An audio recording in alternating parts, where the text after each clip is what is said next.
আমাকেও বরণ করবে নাকি? কজন বউয়ের এমন সৌভাগ্য হয় বলুন তো, যে শাশুড়িকে বরণ করতে পারে? আমি তো ভয় পেয়ে গিয়েছিলাম। বাবা, আপনি যার আগে আসবেন কিনা কে জানে। কতদিন পর আপনার এই বাড়িতে আপনি ফিরলেন বলুন তো?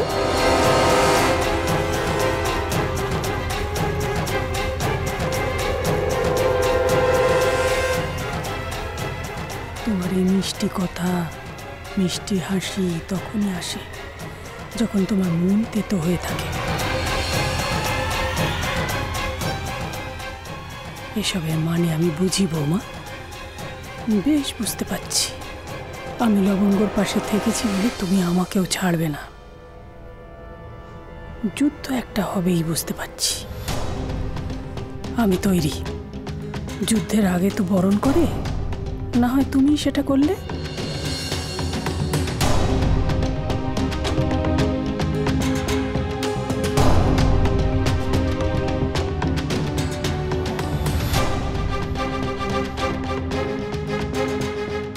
ভাগ্যিস লবঙ্গ এলো, না হলে হয়তো মা এই বাড়ির চৌকাঠি মারাতেন না, তাই না মা? সে তো বটে। লবঙ্গ যেখানে আমিও সেখানে। ওর পাশে থেকে ওকে আগলে রাখতে হবে না? পাহারা দিতে হবে তো। লবঙ্গকে একা ছেড়ে দিই কি করে বলো তো বৌমা? কেউ যদি ওর সঙ্গে অন্যায় করে?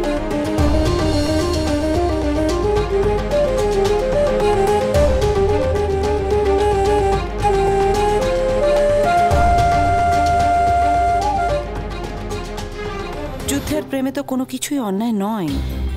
লবঙ্গ যে যুদ্ধ শুরু করেছে, সেই যুদ্ধ শেষ করব আমি। চ্যালেঞ্জ চ্যালেঞ্জ রইল অন্নদা সেন শর্মা। ক্ষমতা থাকলে বাঁচিও তোমার লবঙ্গকে। আরে মা, ওদেরকে কি দরজায় দাঁড় করে রাখবে? তুমি ভেতরে নিয়ে চলো। আরে বাবা, ঢুকবে ঢুকবে, দাঁড়া না। ও ছোট দাদু ভাই, যা দিদিদের ডেকে নিয়ে আসি। তোমার এখন দিদিদের ডাকা ছাড়ো তো, ওদেরকে আগে ভেতরে ঢোকাও। ঢুকবো বললেই অমনি ঢোকা যায় নাকি? আগে শ্রী আচারগুলো সারতে হবে তো। এই দেখো, বাড়ির লোকজন কত কষ্ট করে তোমার জন্য দুধে আলতা তৈরি করে রেখেছে যে লবঙ্গ এতে পা ডুবিয়ে ঘরে প্রবেশ করবে। এসো এসো দেখি, এখন তাড়াতাড়ি এতে পা ডুবিয়ে হেঁটে ঘরে প্রবেশ করো তো।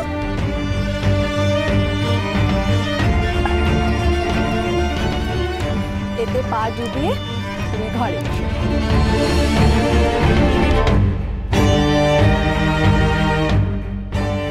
গাইয়া ভূত কোথাকার, রাজরানী হওয়ার শখ। এবারে চৌকাঠের এপারে যে তোমার জন্য কত বিপদ অপেক্ষা করছে তা এক্ষুনি হাড়ে হাড়ে টের পাবে। এসো তাড়াতাড়ি। কি হলো? এসো।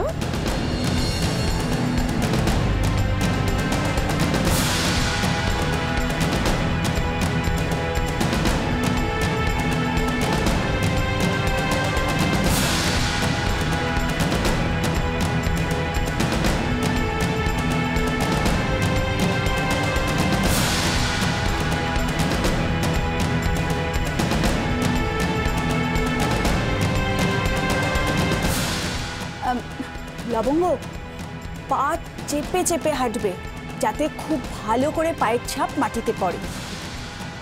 বাড়ির লক্ষ্মী বলে কথা। কি হলো? এসো এসো। 1 মিনিট।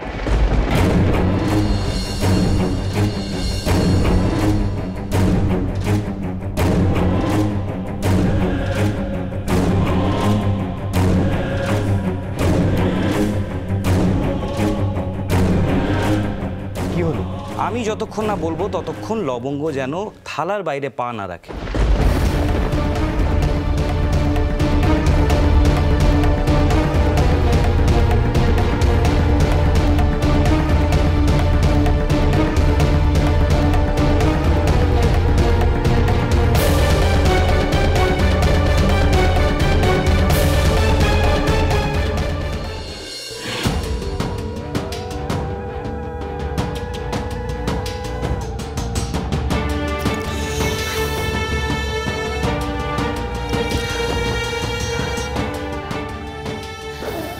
চলো। দরজাটা বন্ধ কর, দরজাটা বন্ধ কর। দিদি তুমি কেন এভাবে রিঅ্যাক্ট করছো? আমার এই আদিক্ষাটা ভালো লাগছে না। দেখো দিদি, জেম্মা নিজে ওকে বরণ করছে, এরকম ভাবে আমাদের না যাওয়াটা খুব বাজে দেখাবে। তুমি চলো। কেন যাও? একটা মেয়ে এই বাড়িতে ঢুকছে এই বাড়ির সর্বনাশ করার জন্য, তাকে দল বেঁধে সবাই মিলে এই বাড়িতে তুলবো? এই হিপোক্রিসিতে যেই থাক না কেন, আমি নেই, নেহাত উপায় নেই, নাহলে ব্ল্যাক প্যাচ লাগিয়ে শোক পালন করতাম। সত্যি জেম্মা যে ওকে কেন আনলো জানি না। কালকে থেকে বাড়িতে নিজের ফ্রেন্ডসকেও ডাকতে পারবো না। কি বলবো যে একটা আনকালচার্ড আনএডুকেটেড মেয়ে আমার দা ভাইয়ের বউ? ইম্পসিবল। আরে তোমরা এখানে কি করছো? তাড়াতাড়ি চলো, বৌদি এসে গেছে। জানি বৌদি এখন এই পিঙ্ক কালারের লিকুইডে পা ডুবিয়ে ঘরে ঢুকবে, ওখানে সবাইকে থাকতে হয়। যাব না। দেখো মা বলতে বললো, আমি বলে দিলাম, এবার কি করবে তোমাদের ব্যাপার, পরে বলো না কিন্তু। আচ্ছা তুই যা না, আমরা আসছি। যা যা। দিদি দেখো, ও এমনি ঢুকে পড়েছে, আজ না হয় কালো মুখটা দেখতেই হবে। আজ থেকে প্র্যাকটিসটা শুরু করে দিই। চলো।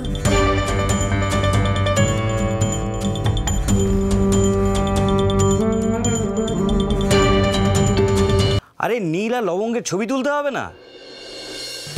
তাই বলো, আমি ভাবলাম কি নাকি এই জন্য তুমি দাঁড় করালে। এই দিনটা তো জীবনে বারবার আসে না, ক্যামেরা ধরে রাখতে হবে না? হ্যাঁ, স্মাইল।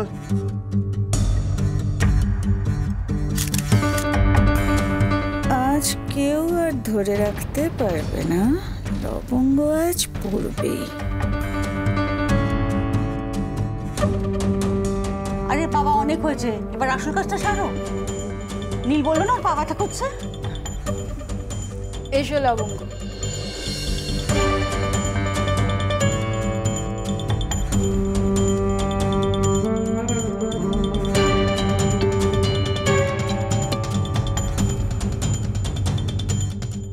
পায়ের নিচটা এমন দ্বারা পিছল পিছল লাগতেছে কেন?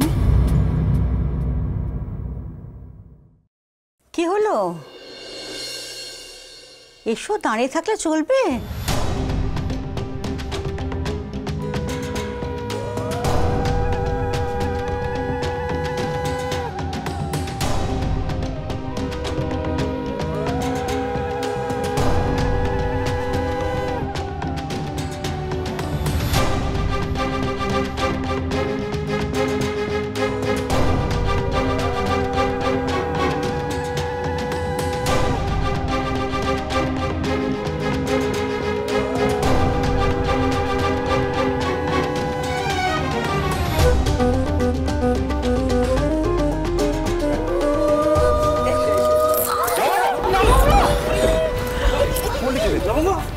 কাকে এনেছিস? নিচে দিয়ে চলতে পারছে না, ঘাটেতে সে বাড়ির বউ হবে? অলক্ষণের মেয়ে রে বাবা। কি হচ্ছে এখন? এইসব কথা বলার প্রয়োজনটা কি আমি বুঝতে পারছি না। পড়ে গেছে, তোরা দাঁড়িয়ে রইলি কেন? কারো হেল্প লাগবে না, আমি ধরছি, তুই একটা পারবি না। পারবে না, ছেড়ে দাও। দাদু ভাই ওকে তোল।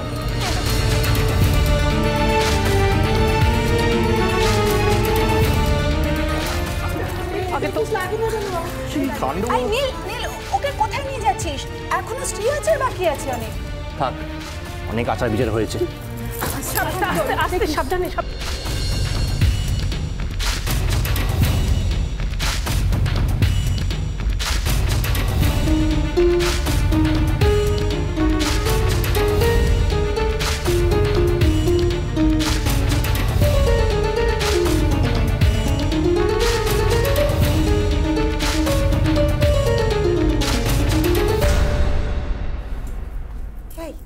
তুমি এর মধ্যে ছবি তুলছো?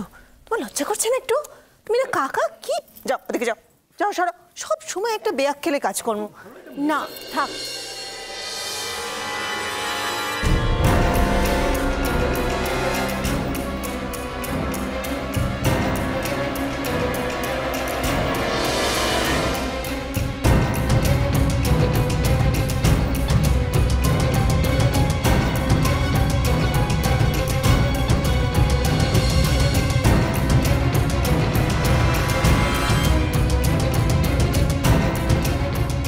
আজ থেকে এই সংসারের চাবি আমি তোমার হাতে তুলে দিলাম।